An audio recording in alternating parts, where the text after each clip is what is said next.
Bonjour, bonjour à tous. Bonjour. Bonjour. Bonjour.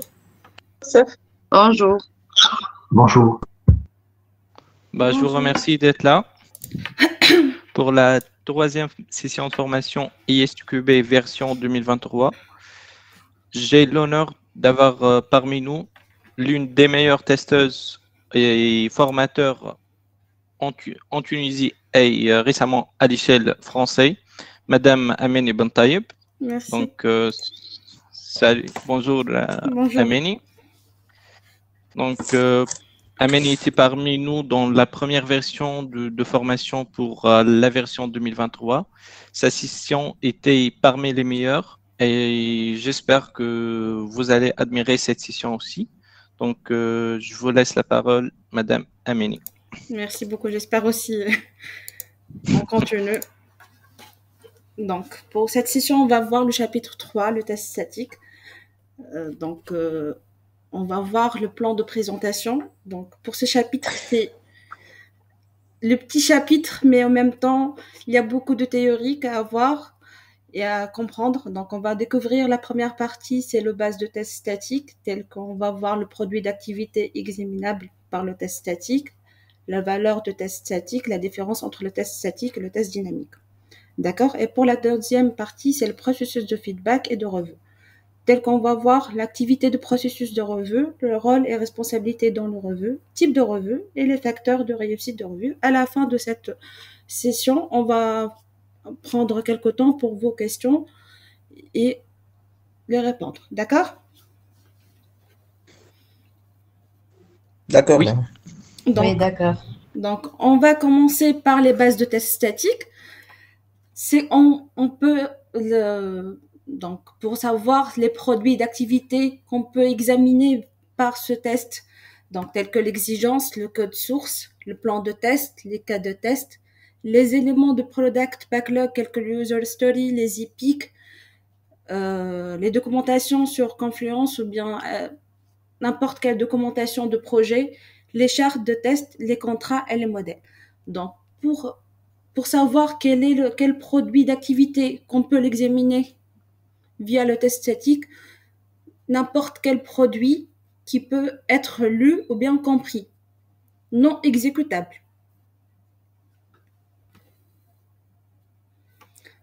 On va voir aussi maintenant la valeur de test statique, telle que la détection des défauts dans les premières phases, n'importe quel cycle de vie de développement de logiciels adopté. Donc, et en répondant en même temps d'un des principes de test, c'est tester tôt. Il permet aussi également d'identifier des défauts qui ne peuvent pas être détectés par le test dynamique ou bien après l'exécution, tel qu'on peut savoir quelques exemples, un code inaccessible, ou bien un canevas de conception qui ne sont pas implémentés comme souhaité. D'accord? Évaluer la qualité de produit d'activité. On peut aussi évaluer la qualité pour le plan de test, les cas de test. Est-ce qu'on a bien couvert le scénario ou pas? C'est un exemple. Ou bien aussi, on va créer une facilité de compréhension entre l'équipe de développement et aussi la partie prenante. En même temps, ça facilite la correction si on détecte plutôt les défauts, donc automatiquement, on corrige les défauts dans moindre de temps et avec moins de coûts. Maintenant, on va voir la différence entre le test statique et le test dynamique. Donc, par rapport au test statique, on constate directement les défauts. Par contre, via l'exécution, ou bien après l'exécution, c'est le test dynamique, donc on provoque des défaillances. Après, on fait par exemple l'analyse pour comprendre les défauts associés pour cette défaillance.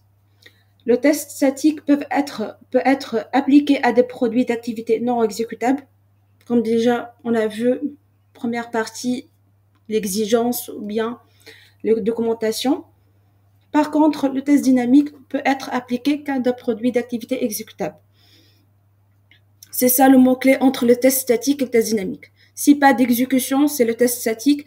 Si après l'exécution, ou bien le runtime, donc c'est le test dynamique. Et en finissant par le test statique peut être utilisé pour mesurer les caractéristiques qualité qui ne dépendent pas de l'exécution de code. Donc le test dynamique peut être exécuté pour mesurer les caractéristiques qualité qui dépendent de l'exécution de code. Par exemple, pour cette partie ou bien le dernier point, c'est l'exécution, la qualité ou bien les caractéristiques qui ne dépendent pas de l'exécution de code, comme le test de maintenabilité, désolé. Et par rapport, l'autre exemple, c'est le test de performance. Il faut l'exécution pour vérifier les performances de notre application.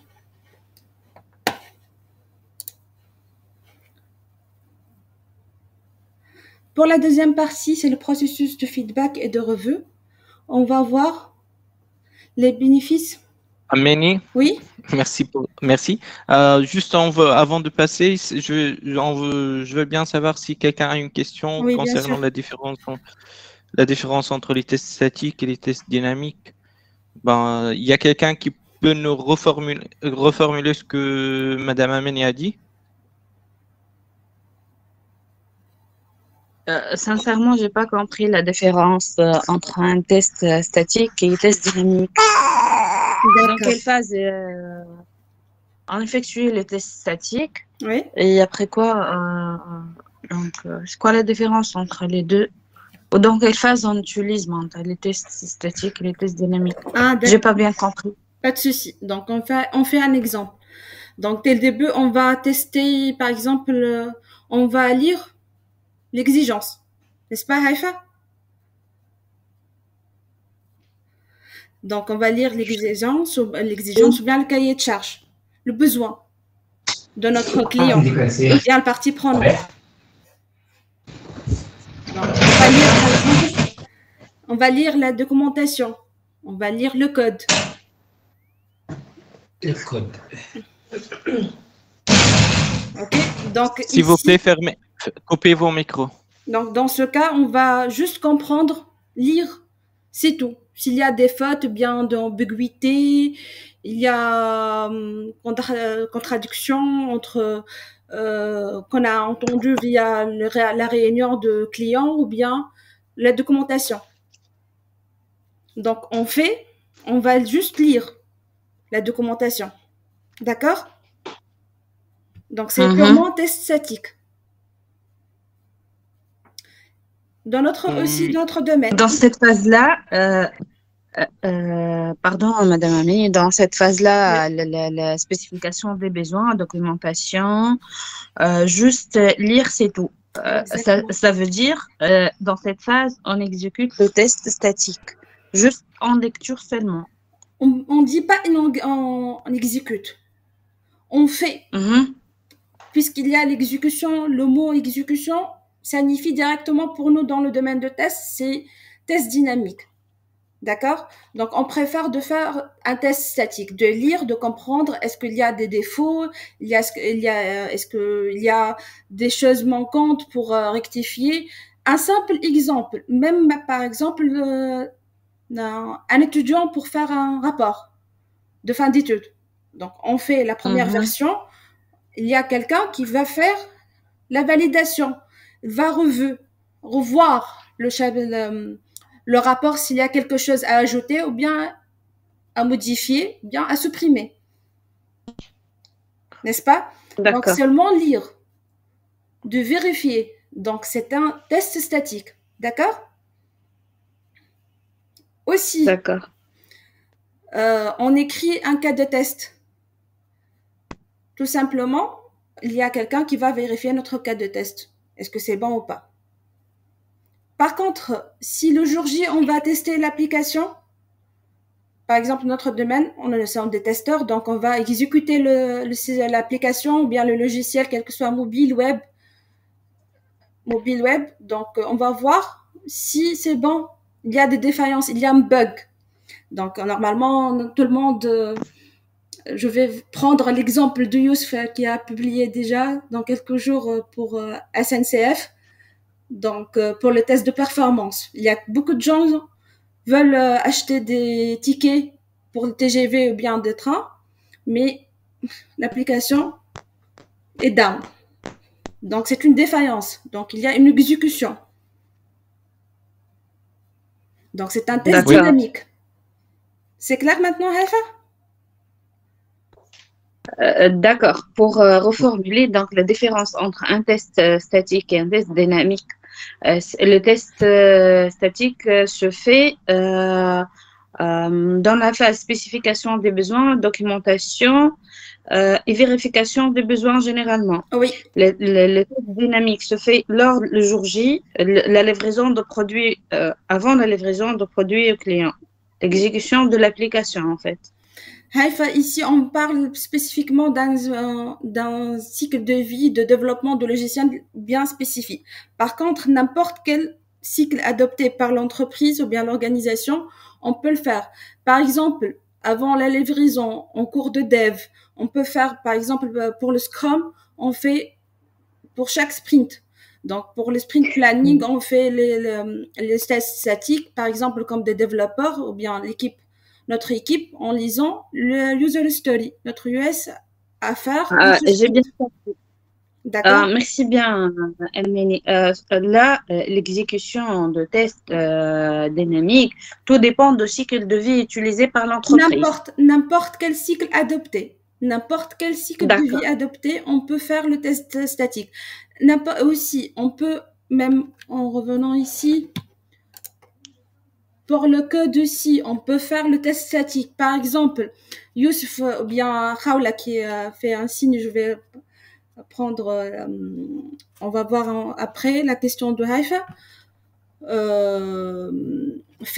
a développé quelques bouts de développement et après, Haifa, tu vas vérifier le code de Khawla. Donc, juste lire, bien comprendre le code de Raoul. D'accord? Donc, c'est un test statique aussi. On le Merci, Ameni. Code review. Oui, pour moi, c'est clair. Juste, je complète un peu.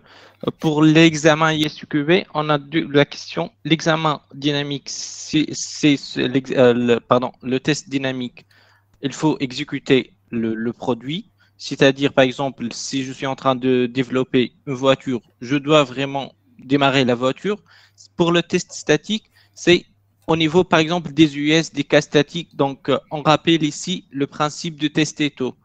L'un parmi les 7 principes des tests, dans le premier chapitre, c'est test-eto. Donc, on va tester au niveau même du cahier de charge, c'est-à-dire on n'a pas de produit, on n'a qu'une spécification, comme a dit Ameni. Donc, on part de la spécification, on va essayer de chercher des incohérences. Par exemple, j'ai un produit de développer une voiture électrique et dans le cahier de charge, je trouve une spécification du carburant utilisé, essence ou bien essence ou...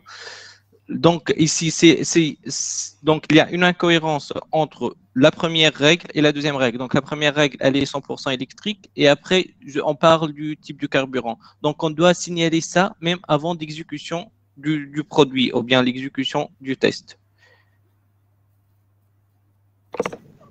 C'est bon, est-ce que c'est clair ou pas? Merci beaucoup, Youssef. Donc, suivant SQB, l'exécution statique se fait via pardon, il n'y a pas d'exécution statique. Il n'y a pas d'exécution statique. Si on va parler d'exécution, c'est que dynamique. D'accord. Les tests statiques se font dans les user story, les principes test tout, au niveau de cahier de charge généralement. Et oui. L'exécution, les tests dynamiques se fait généralement dans l'exécution, lors de l'exécution de produits. L'exécution de produits, ça veut dire test dynamique. Il y a la question de Khawla qui a levé la main. Oui. Youssef, bonjour à tous. Excusez-moi, Khawla, bonjour à tous, c'est Ismaël. C'est ce que tu as dit, Youssef, c'est bien ce qu'elle a dit, Madame Ameni. L'explication, ça revient à la même chose de ce qu'elle a dit, Madame Ameni, que l'explication, elle était très claire. Donc, en fait, il y a un test où il faut avoir un résultat attendu, et l'autre, c'est uniquement deux spécifications, c'est pointer les incohérences. Et ce qui a été très clairement expliqué par Madame Ameni. Merci. Khawla? Oui, en fait, pour moi, ma question, Madame Amani, c'est par rapport aux revues et lire les codes. Si je ne me trompe pas, en fait, là, tout à l'heure, vous avez dit lire et revue des codes aussi, c'est parmi les tests statiques.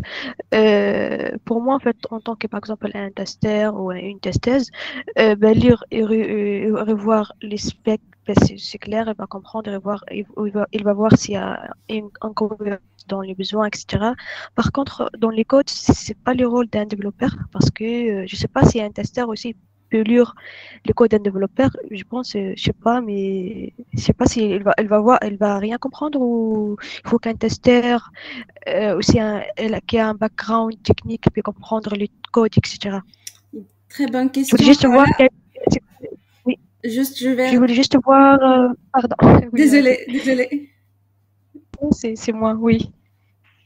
En fait, je voulais juste voir quel est le rôle, la différence et quelle est la personne qui va faire ce test statique, surtout le revue du code. Exactement. Donc, je vais vous répondre pour cette question par deux parties. D'accord? La première partie, la responsabilité de test, c'est pas la responsabilité de testeur ou bien le QS seulement dans l'équipe. Donc, c'est la responsabilité de toute l'équipe. Surtout, vous avez vu pour le deuxième chapitre le niveau de test. Il y a les niveaux test unitaire, donc test unitaire, c'est la responsabilité des développeurs, pas nous. D'accord, Khawla? Donc, même les développeurs, pour enchepper aussi les défauts, pour ne pas passer pour un niveau à un autre, ils gardent toujours et s'assurent la qualité de leur code. Donc, avant de passer le code à notre partie ou bien à notre level, donc, on le vérifie, on fait le revue de code. D'accord? Pour le partie des développeurs. Pour nous aussi, comme des testeurs, bien des QA, on fait l'automatisation de tests. Donc, on fait le développement de code. Donc, par exemple, on fait le code avec Khawla, Youssef, Ismail. Donc, je fais le code. Automatiquement, Khawla va lire mon code pour vérifier si je suis un être humain. Donc, je peux tromper, je peux zapper, commenter, nommer des variables. N'importe quelle variable, non lisible, et même écraser le travail de Youssef, par exemple. Donc, c'est ça la force de faire de code review. D'accord, Khawla? Donc, de 1. Du coup, en fait, faire le revue du test de code automatisé qui a été fait du code, oui, qui a été fait par un testeur. Par exemple, c'est pas une revue du code d'une fonctionnalité d'ajout, d'achat qui a été développée par un développeur. Parce que je pense qu'on va rien comprendre en tant que testeur, par exemple. En tant que testeur, on fait du pas code le code. Oui, bien sûr. Oui. Donc, c'est pas le revue du code du développeur, c'est ça? Exactement. Ça? Oui. Par contre, deux développeurs peuvent faire les revues de code pour pour leur ami ou bien pour leur collègue. D'accord? L'un à l'autre. Par contre, pour moi, pour des testeurs, on peut vérifier le code pour l'automatisation. Si on travaille dans un seul projet ou bien framework ou bien projet d'automatisation, il faut vérifier le code l'un et l'autre. OK? D'accord, c'est très clair, Madame Amani. Merci. C'est OK pour moi. Si vous me permettez, s'il vous plaît, j'ai peut-être bien une clarification concernant le code du développeur et le code du testeur. Parce que vous avez dit que le test unitaire, tout dépend du développeur et c'est sa responsabilité. Mais en contrepartie, le cas de test qui est normalement développé par un testeur, il doit être révisé par des collègues de ce testeur-là.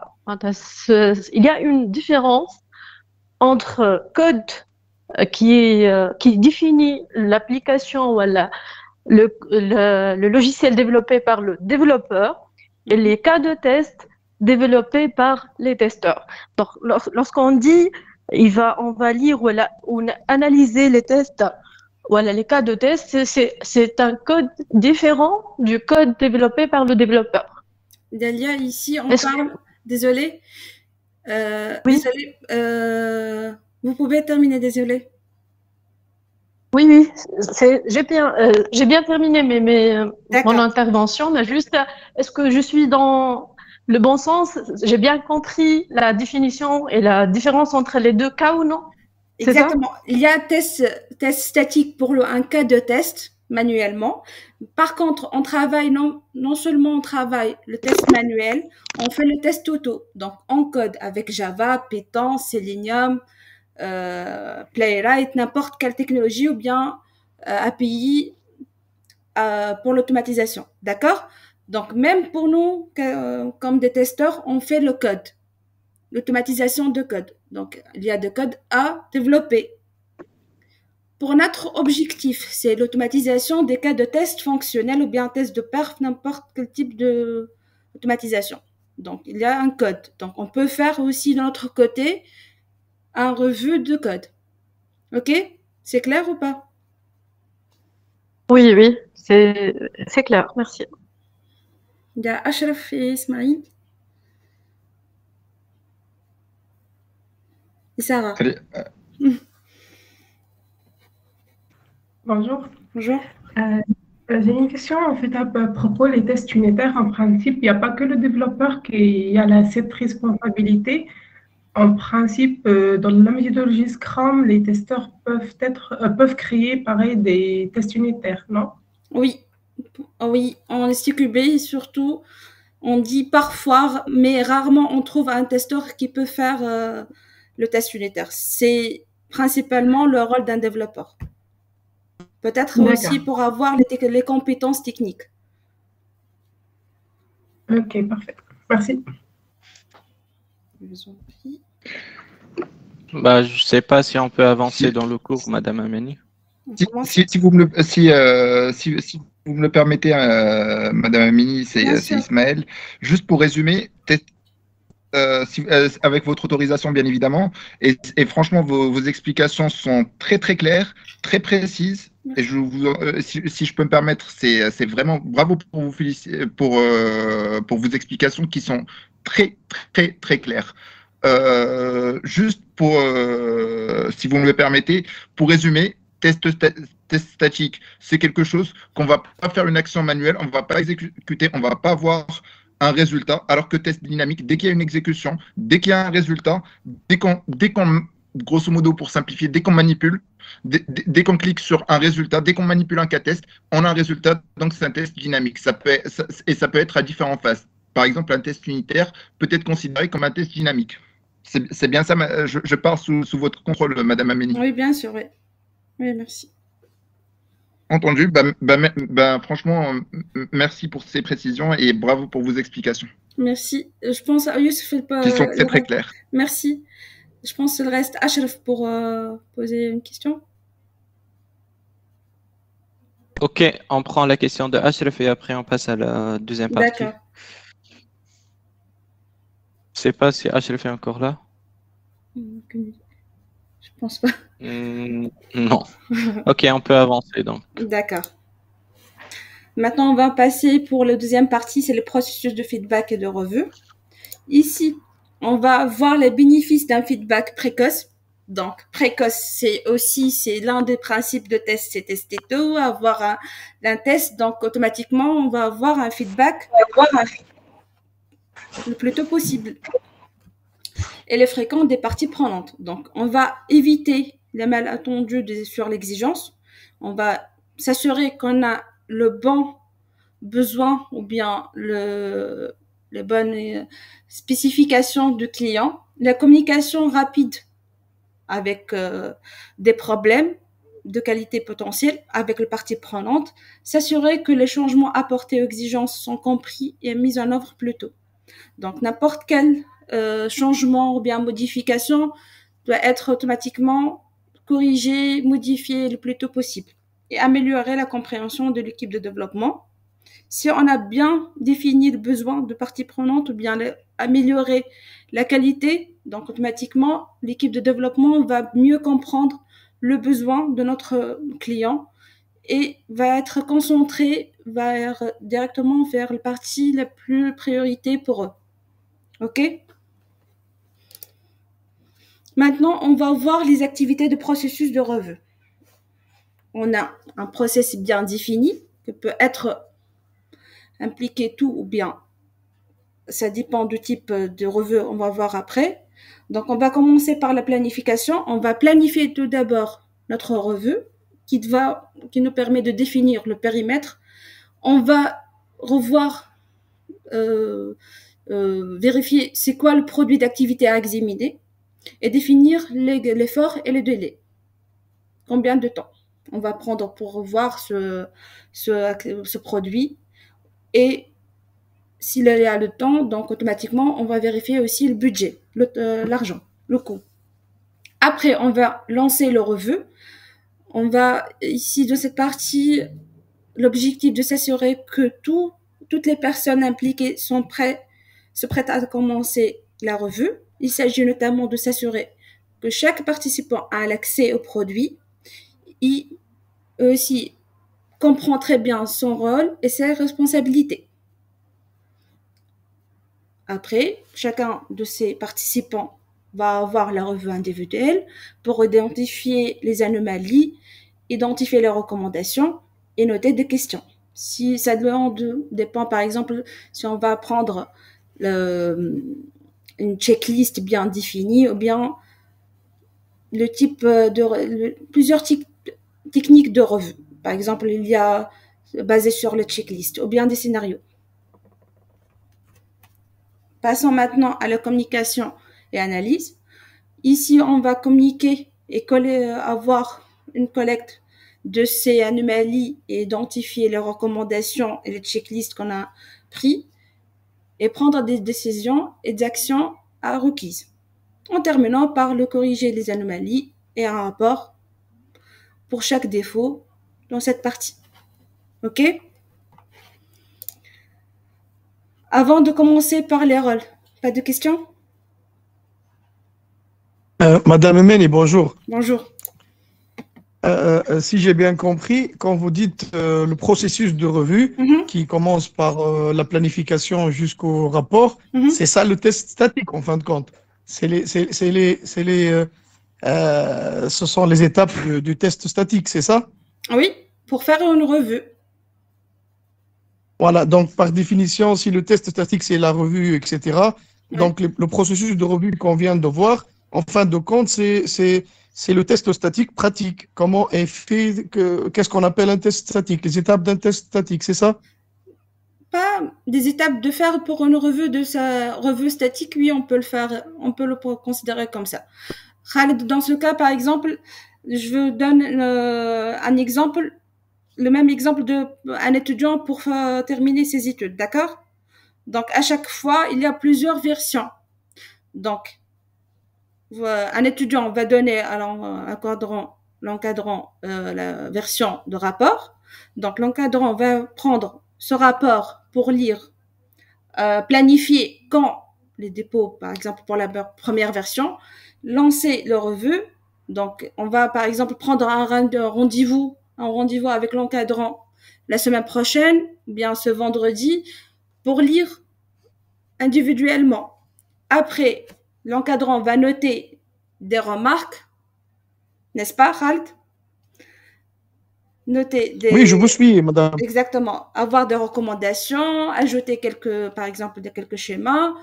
Et après, on va prendre un autre rendez-vous pour communiquer ces remarques. Et après, on fait la dernière version. C'est un processus d'une revue. C'est clair? Oui, merci, madame. Je vous en prie. Bonjour. Bonjour. Bonjour, madame Emeni. Bonjour. La définition de la revue, c'est un document de besoin de client. C'est un document qui définit le besoin du client ou le user story, c'est ça? Revue, la notion de revue? Oui, c'est un document qui définit les besoins du client, c'est ça? C'est un cahier de charge en fin de compte? Cahier de charge, oui, mais on peut avoir même, on peut pas préciser que le produit d'activité que seulement le besoin du client, ou bien cahier de charge. Mais n'importe quel produit d'activité comme cas de test, ou bien code pour répondre aux besoins du client. Un produit d'activité. On dit ça, on le dit produit d'activité. Revue, c'est revoir, relire. Ah, voilà. D'accord, merci. Ismaël va ajouter.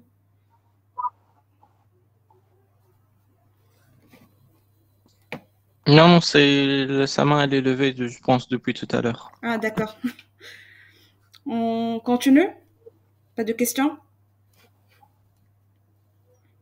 Normalement, pas de questions. Sarah aussi, je pense. Voilà. Je m'excuse. Peut-être bien, je ne sais pas, est-ce que c'est une question ou juste une clarification, parce que si j'utilise, voilà, dans une société qui utilise la méthodologie Scrum, donc la revue va être pour les daily meetings, pour les sprints, ou dans quelle période va être traité ce processus? Alors, pour le Scrum, par exemple, le framework Scrum, on peut avoir des revues pour le sprint planning, pour lire les user stories, d'accord? On peut avoir lors de sprint planning, donc de 1. Aussi, après le développement, par exemple, au cours de sprint, le développeur a terminé sa tâche, donc avant de pusher ou bien de terminer son travail, un autre développeur va lire son code. OK? Aussi, en parallèle, tant que testeur, on va écrire ou bien on va faire l'analyse, l'activité d'analyse et la conception, rédaction des cas de test, n'est-ce pas? Donc, on va relire aussi au cours de sprint le user story. Après, on a terminé les cas de test. Nos cas de test, il y a quelqu'un, quel que soit le product owner ou bien le business analyst ou bien notre collègue, va lire nos cas de test. Donc, notion de revue pour les cas de test. En parallèle, on fait le test manuel. Donc, après, et en parallèle, on peut faire l'automatisation des cas de test, quel que soit pour le sprint N-1 ou bien N actuel. Donc, on fait l'automatisation, on fait le code. Donc, au testeur, donc, ou bien QA. Donc, il y a quelqu'un qui va lire nos codes. Donc, au fur et à mesure, il y a quelqu'un qui va, pour chaque sprint. Dans des réunions aussi, avant d'écrire des US ou bien des spécifications, le product owner, par exemple, peut avoir une revue après avec le partie prenante ou bien le client. Donc, au fur et à mesure. D'accord? C'est clair maintenant? Oui, merci, c'est clair. Oui, c'est clair. Madame Ameni, pardon, oui, s'il vous plaît. C'est-à-dire, à chaque étape du framework Scrum, oui, à chaque étape du sprint, on peut faire une revue. C'est comme un rapport, c'est ça? Pas un rapport, peut-être même verbal. Mais lors de daily, par exemple, je peux dire avec Dalia, par exemple, je peux dire, j'ai vu ton code, je vais noter quelques remarques pour avoir une traçabilité, sincèrement. C'est vrai, nous sommes des amis et chacun de nous dans Scrum, on a le auto-management et je sais très bien mes responsabilités, mais il faut toujours avoir une traçabilité. Donc, je vais parler avec, oui, par exemple, avec Dalia ou bien avec toi, Lubna, pour le montrer. J'ai 2 remarques à vous. J'ai lu ton code. Par contre, désolé, je vais vous tracer ces remarques pour ne pas oublier, pour les fixer. D'accord? Oui. Donc, des remarques, une discussion en groupe sur Teams. En fin de compte, c'est un outil d'échange entre l'équipe, c'est ça? Quel que soit, oui. Il y a parfois une notion de rapport. Par exemple, on fait une réunion plus formelle. On va voir après formels ou bien des cadres de management supérieur N+1, N+1, c'est avec le directeur. Donc, il faut avoir un rapport de compte rendu bien détaillé et tout. D'accord? D'accord, merci. Je vous en prie. Bonjour. Bonjour.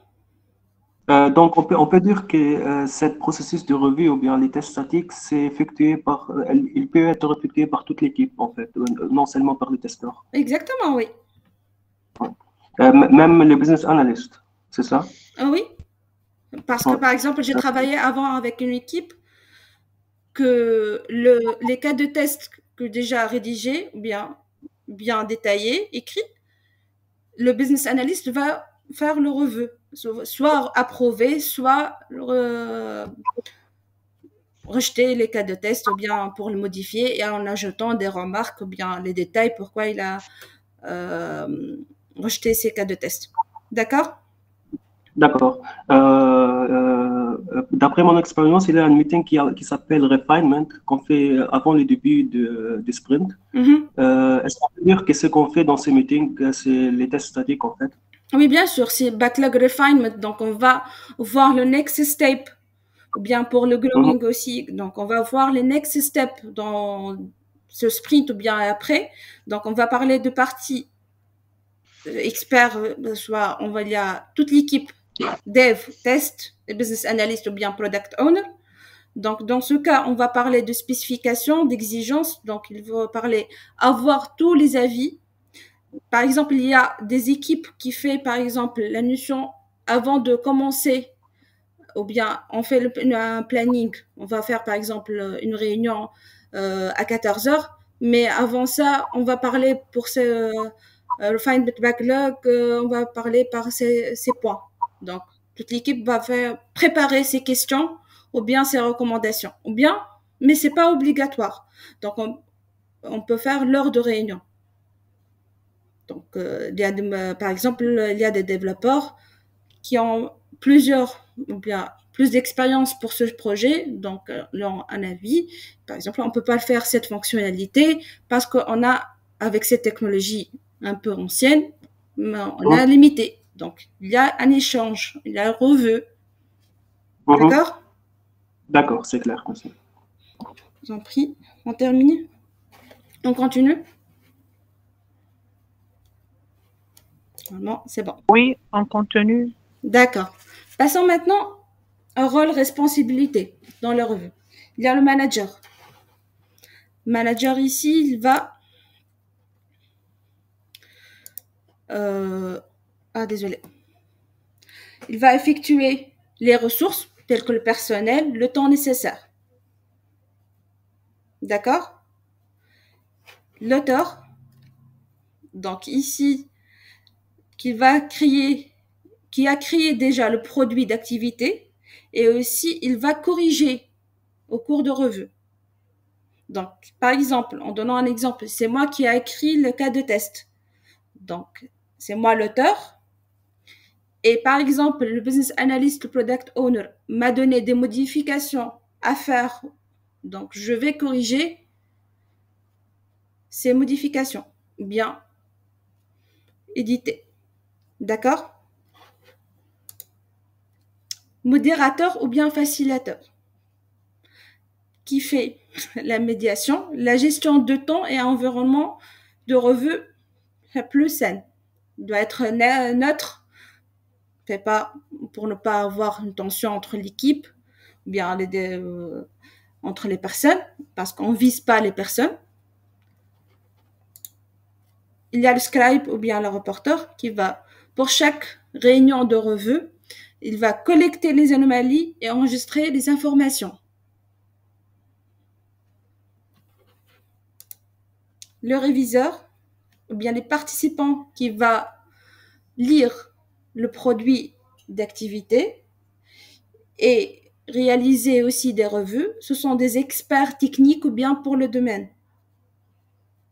qui nous avoir déclaré ou bien remonté les anomalies ou bien de recommandations. Il y a aussi le responsable de la revue qui a la responsabilité générale de la revue et aussi il gère l'organisation. Où et quand.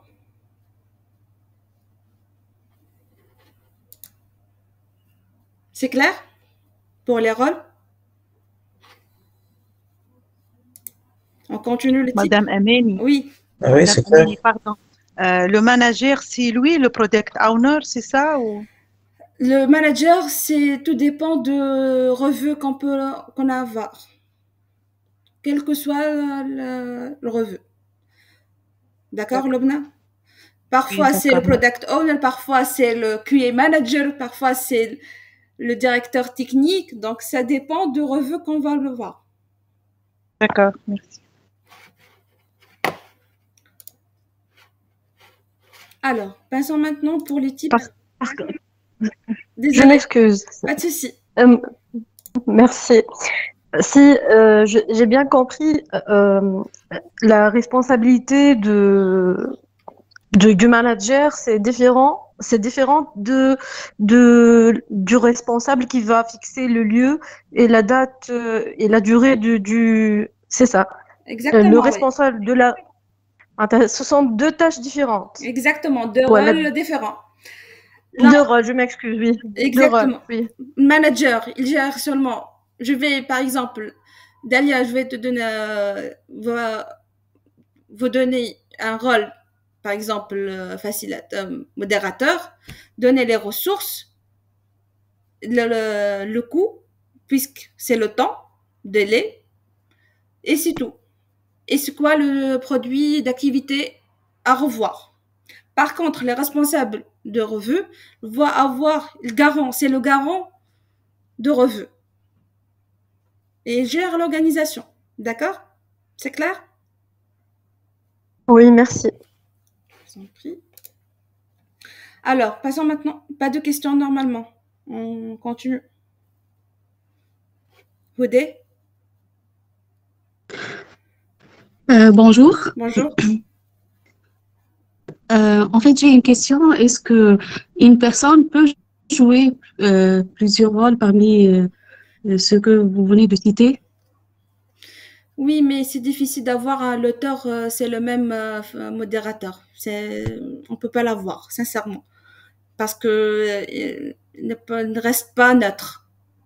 Il va être toujours avec son produit d'activité qui a écrit et avec, par exemple, il a passé beaucoup d'heures pour modifier, ajouter et tout. Donc, oui et non. Ça dépend du type de revue, sincèrement. Mais la plupart, Donc, il faut avoir un modérateur neutre, hors domaine, pas hors domaine, par exemple, si on a dans une réunion purement technique, back-end, donc on peut avoir modérateur testeur pour être neutre. Peut-être bien, elles veulent que Michel, par exemple, le manager, c'est le responsable de la revue et en même temps, c'est le facilitateur.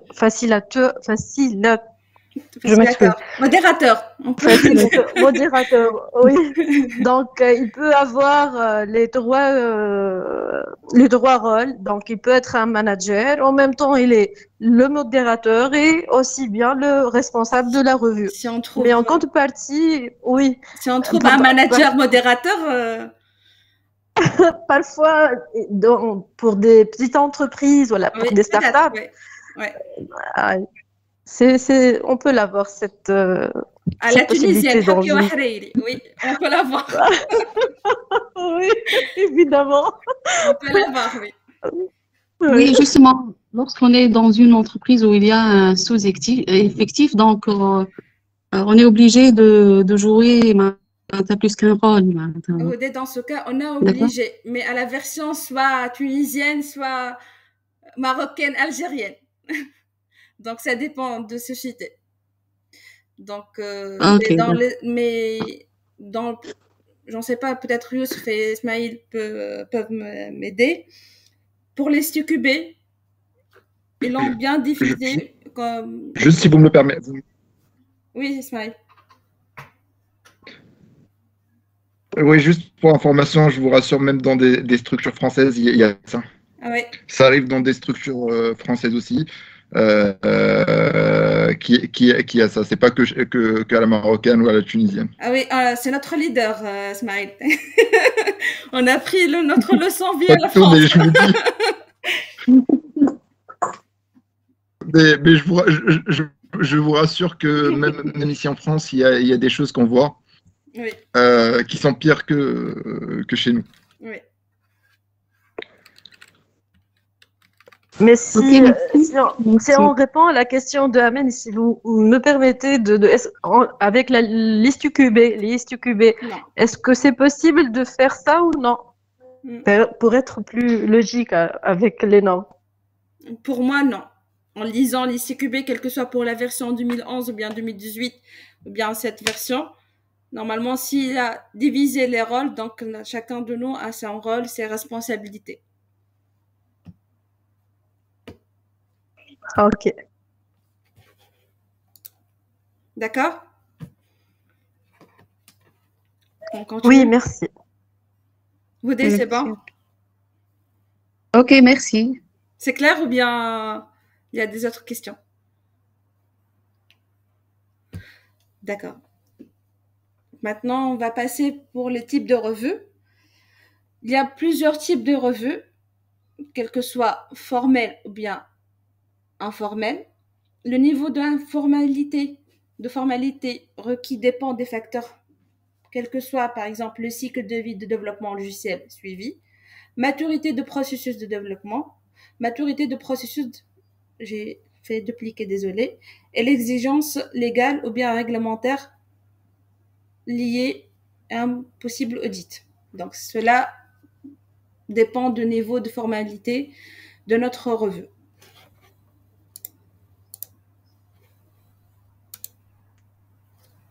Donc, par exemple, pour le revue informelle, pas de processus défini, pas de résultat formel documenté.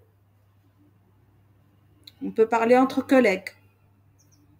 On utilise surtout ce type de revue pour le framework Scrum, puisque c'est plus amical, pas de management, pas de gestion manager. Donc, on peut entre collègues, on peut parler d'avoir une revue, tac, tac, c'est tout. L'objectif de ce type, de détecter des anomalies et de corriger. D'accord? La relecture technique qui peut être menée par l'auteur. Des revues individuelles avant la revue peuvent être effectuées par des réviseurs, mais pas obligatoires. L'objectif de relecture technique, c'est évaluer les qualités, formation des réviseurs, désolé, génération des nouvelles idées, détecter des anomalies. Madame? Oui? J'ai une question. Est-ce que l'anomalie égale à bug, c'est-à-dire bug? Anomalie, défaut, bug. Mais on dit bug toujours, le mot bug, surtout après l'exécution pour le test dynamique. On a trouvé un bug, c'est défaillance pour nous. Mais anomalie, c'est défaut. D'accord? D'accord, merci.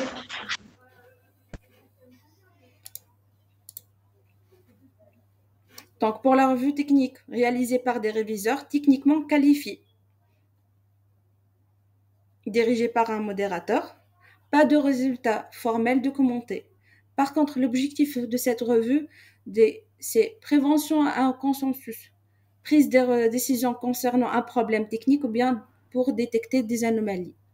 Et aussi pour évaluer la qualité et de construire la confiance. À chaque fois, on essaie d'améliorer notre produit et motiver les auteurs et leurs collègues de permettre de s'améliorer. Maintenant, il y a l'inspection. C'est le type de revue le plus formel, suivi d'un process générique complet. Il y a planification, lancement, révision individuelle, communication et après correction et rapport. L'auteur ne peut pas jouer le rôle de réviseur ou bien de scribe. L'objectif, détection le maximum des anomalies, évaluer aussi la qualité, motiver les autres pour améliorer ses compétences, bien leurs compétences, et collecter des métriques afin d'améliorer le cycle de vie de développement d'un logiciel. C'est clair?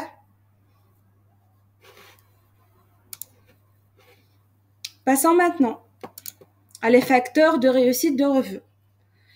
Il faut définir les objectifs dès le début, clairs, et des critères de sortie mesurables. Donc, avant de commencer ou bien planifier une revue, il faut avoir pourquoi je fais cette revue. C'est quoi mes critères de sortie? Par exemple, même dans notre vie personnelle, si quelqu'un veut certifier pour les STQB, pourquoi je vais faire cette certification?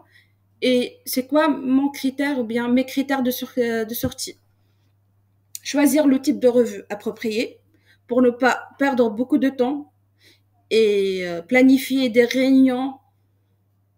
Et après, on peut le faire même pour une revue informelle entre collègues. Je peux, dans demi-heure, de fixer ou bien de gérer, faire des revues. Réaliser des revues au petits groupes, pour ne pas avoir plusieurs réviseurs. Et en même temps, pour ne pas perdre la concentration de tous les réviseurs. Par exemple, si dans une revue inspection ou bien lecture technique, pourquoi des testeurs dans cette réunion? Ou bien des juniors. Donc, si on ne peut pas passer pour une réunion de revue 3 heures, 4 heures, 6 heures dans une réunion pour un produit d'activité 100 pages, 150 pages pour 4 heures. Donc, personnellement, je vais perdre ma concentration. Je veux manger, je veux prendre un café, j'en sais pas. Donc, pour ne pas perdre la concentration, il faut toujours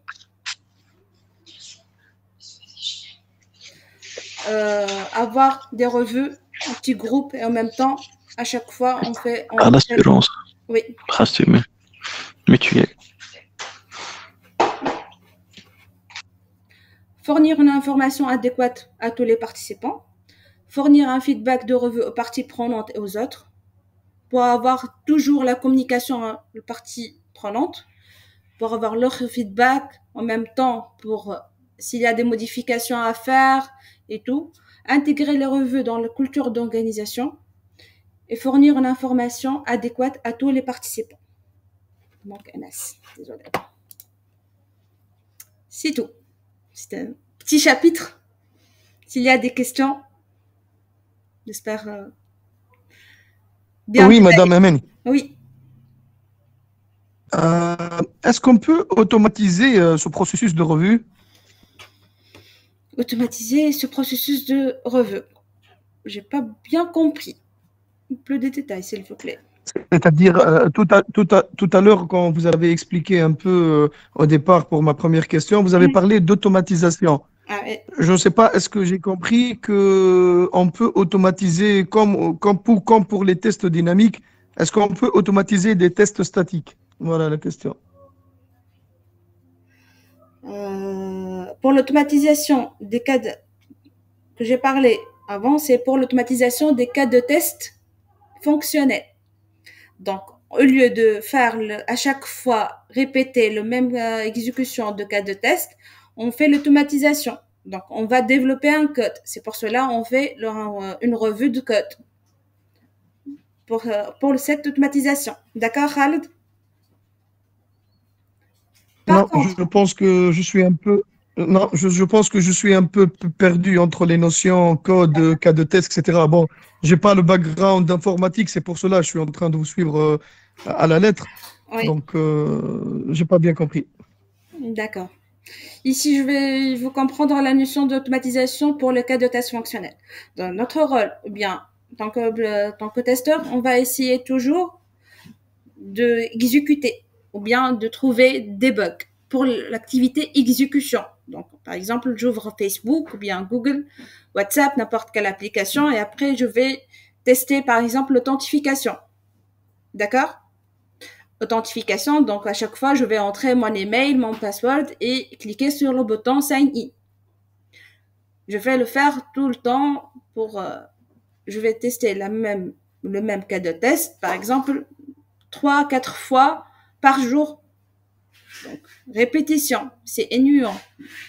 Le testeur n'aime pas, ou bien le QA n'aime pas répéter, prendre beaucoup de temps pour faire l'authentification à chaque fois. Donc, on fait une automatisation pour ce cas de test. Donc, on prépare un script, ou bien un code, pour faire automatiser un robot pour faire l'authentification automatiquement. D'accord? Donc, il y a un script, il y a un code. Donc, il y a par exemple un autre QA qui va lire mon code pour vérifier si j'ai bien suivi les bonnes pratiques de code ou bien si j'ai écrasé le code d'un autre collègue. Donc, c'est ça le revue de code pour un testeur ou bien un QA. C'est clair maintenant? Très clair, madame. Merci bien.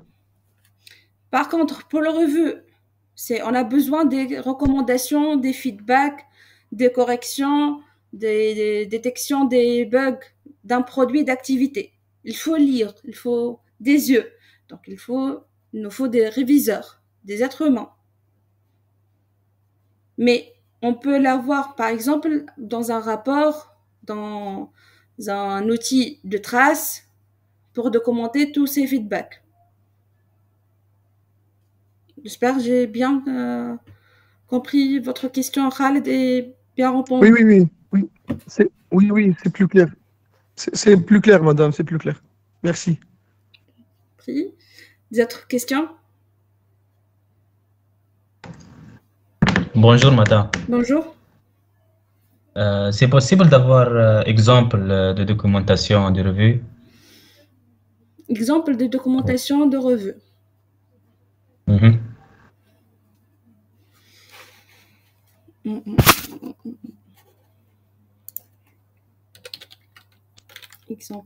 Exemple, je vais voir. Par exemple, un cas de test.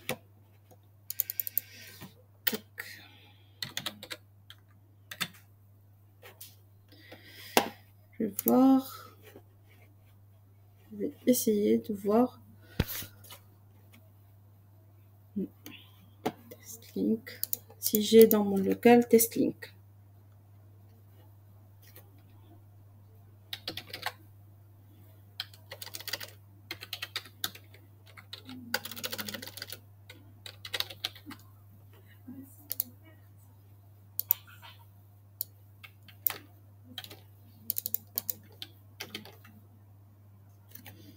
Malheureusement, je n'ai pas maintenant le test link pour voir un cas de test.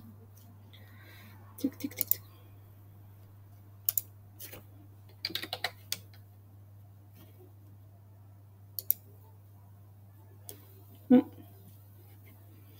Par contre, je vais voir Eclipse.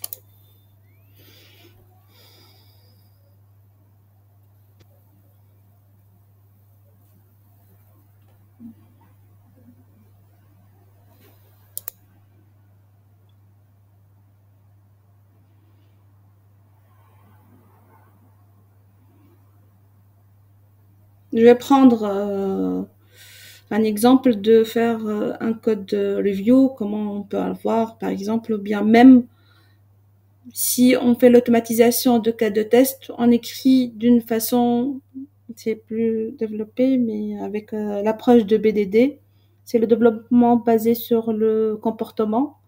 Donc, partie de conception. J'espère que je trouve.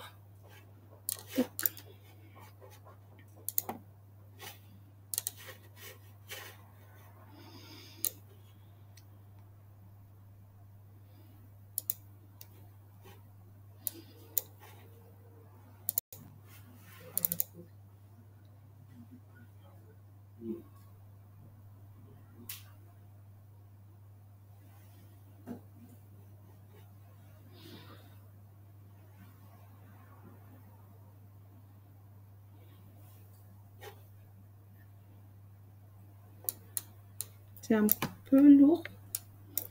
Désolée. Sinon, en même temps, en attendant l'Eclipse. S'il y a des autres questions. Oui, juste une petite question. Oui. Donc, quel que soit le type de revue, donc formel ou informel, on n'a pas toujours, on doit pas faire, on n'a pas des exécutions à faire. C'est toujours Exactement, oui. Des tests statiques. Voilà. S'il y a des revues, donc dédiées le test statique, donc seulement le test statique, pas d'exécution, pas de test dynamique. Donc, comme indique son nom, c'est dynamique, c'est en changeant, les variables en changeant, mais c'est fixe, c'est statique. Donc, revue d'un test statique. Par exemple, il y a revue pour la conception des fonctionnalités. Je vais juste cacher, s'il vous plaît. Par exemple, on va lire le scénario, il y a sign in with valid. Donc, il manque machin. J'ai dit, par exemple, c'est moi qui ai écrit ce cas de test. Donc, par exemple, un autre va voir cette feature. Fonctionnalité m'a dit non, on préfère d'écrire, par exemple, on donne pas standard user ou bien on a modifié, il faut modifier ces 3 étapes. Donc, c'est un code, c'est revue des cas de test. Par exemple, en Java, j'ai écrit, par exemple, d'une version très ancienne. Il faut, dans le code review, ou bien revue de code, il y a quelqu'un, non, maintenant, on utilise la nouvelle version du Selenium, ou bien nouvelle version de Java, il faut écrire autrement. Donc, il y a de revues en lisant seulement le code. OK? C'est un exemple de revue. Ou bien, c'est le product owner qui a écrit déjà l'user story.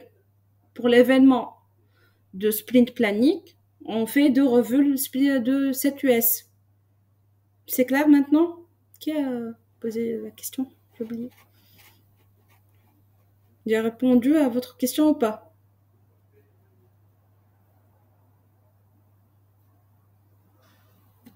Apparemment, il a quitté la réunion. Pas des autres questions? Une petite question, si vous me permettez. Oui, bien sûr. Est-ce que on peut dire, voilà, on peut parler du test statique après les tests dynamiques. On a exécuté le code, voilà les cas de test, et après ça, on a trouvé des bugs. Donc, la révision du code, est-ce que ça inclut, ça va être inclus dans la notion de test dynamique, ou bien on dit c'est les tests statiques? Peut-être dans le cas d'audit. S'il y a à la fin de produit, à la fin du cycle de vie, donc il y a l'audit. Donc après l'exécution, on a fait plusieurs exécutions, on a fait même des tests statiques au fur et à mesure. Après l'audit, il y a quelqu'un, l'auditeur va lire notre code, il faut vérifier, il faut modifier, même supprimer quelques bouts de ligne de code. Donc oui, il y a des exemples, bien des cas, oui, on peut le faire. Ok, merci. Raoula, je vous en prie. Oui, moi j'ai une question s'il vous plaît. En fait, du coup là on a une revue informelle et là si j'ai bien compris. Et la revue technique en fait, si j'ai pas bien compris sa définition en fait. Il s'agit de quoi exactement et c'est quoi la différence entre revue technique et revue formelle? Formelle. Par exemple, revue formelle. Par exemple, nous sommes les deux testeurs, deux QA dans une seule même équipe. Donc, j'ai fait des cas de test et je vous dis directement, Raoula, s'il vous plaît, vous pouvez lire mes cas de test dans 10 minutes s'il y a des remarques. Après 10 minutes, Raoula, tu me notes, même pas de me notes en disant, Méni, s'il vous plaît, il faut modifier par exemple la deuxième étape, step de cas de test machin, il faut me supprimer le 3e cas de test et en ajoutant un autre cas de test vous avez déjà oublié de couvrir. Donc c'est informel. Ça c'est informel. Ok, ça c'est informel. D'accord. Okay. Par exemple pour les revues techniques, purement techniques. Par exemple, avant de commencer le développement, normalement il y a un architecte, des experts, des team leads qui vont faire une conception bien détaillée, n'est-ce pas? Donc, dans ce cas, il y a quelqu'un qui va faire une conception, une architecture pour le projet. Donc, dans cette revue, il y a des experts qui vont parler seulement purement technique pour cette conception avant les développeurs de commencer leur travail. C'est clair, Raoula, ou pas? Un exemple, s'il vous plaît, par rapport aux revues techniques, je ne suis pas bien captée. Ils vont faire des revues sur le code et tout, c'est ça? Pas de revue. Avant de commencer les revues, le code et tout ça, il y a une conception à faire, une architecture à faire pour le projet. Ils vont faire le revue sur tout, vont faire le revue pour tout ça. Pour cette architecture. D'accord. Oubliant même le test ou bien le domaine logiciel. Avant de construire un bâtiment, il y a les architectes qui vont faire un plan. Bien, oui. Pour le dialecte tunisien. Donc, il y a quelqu'un qui va faire le revue pour ce plan, pour ce bâtiment. Et après, on leur donne. Donc, c'est purement technique, c'est des experts. D'accord. Pas avoir un architecte qui a nouveau diplômé qui donne un avis pour un bâtiment. Oui. C'est risqué. La même chose. D'accord. Donc, c'est pour des experts en technique, techniquement, qui ont un background. D'accord? Oui, c'est clair. Du coup, on n'a que ces deux types, informel et informel. Et formel. Il y a formel, il y a informel. Par contre, il y a informel, comme par exemple, on l'utilise surtout pour les frameworks Scrum. Et les formels, par exemple, les plus formels comme l'inspection. D'accord? Oui, c'est très clair. Merci, madame. Je vous en prie. Haïfa?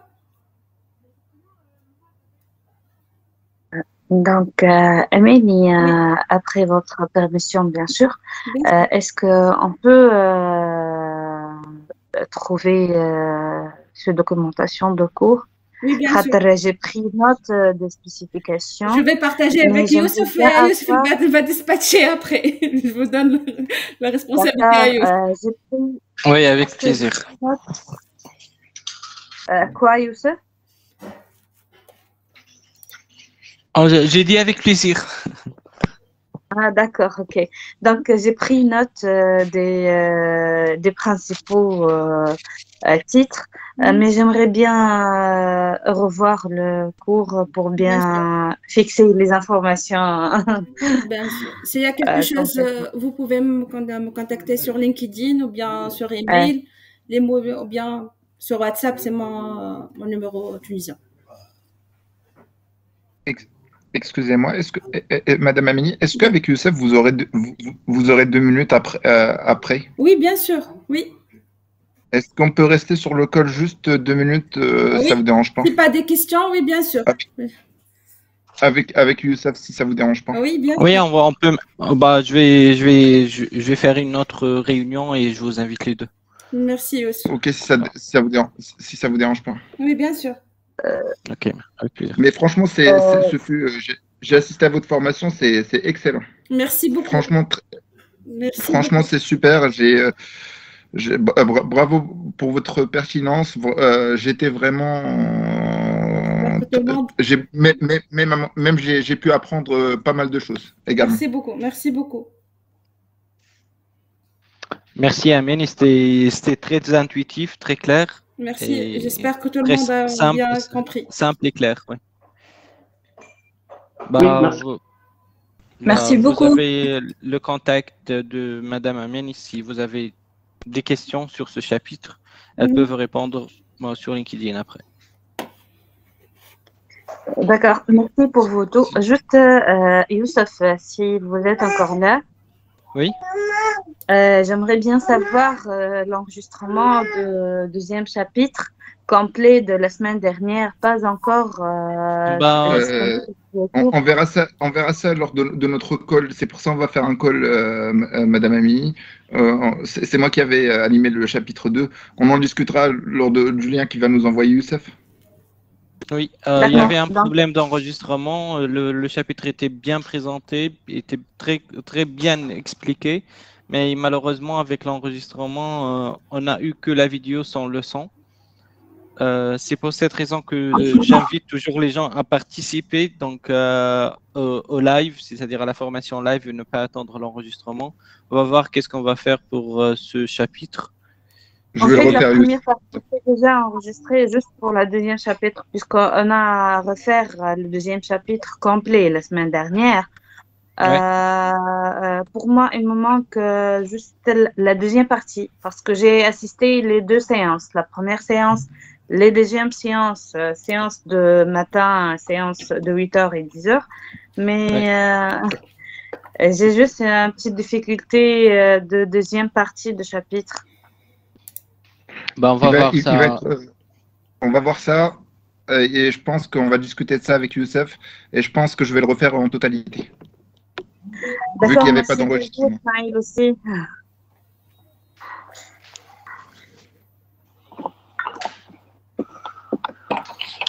Bah, merci à vous. Merci Madame Amini. Merci pour toutes les personnes qui étaient là. Je sais que c'est un dimanche matin. Donc, on vous remercie. Et au chapitre prochain, qui sera normalement la semaine prochaine, un dimanche, avec Madame Soheb Jewi. Donc, voilà. Je pense qu'il y a quelqu'un qui a... Maïs, je sais pas.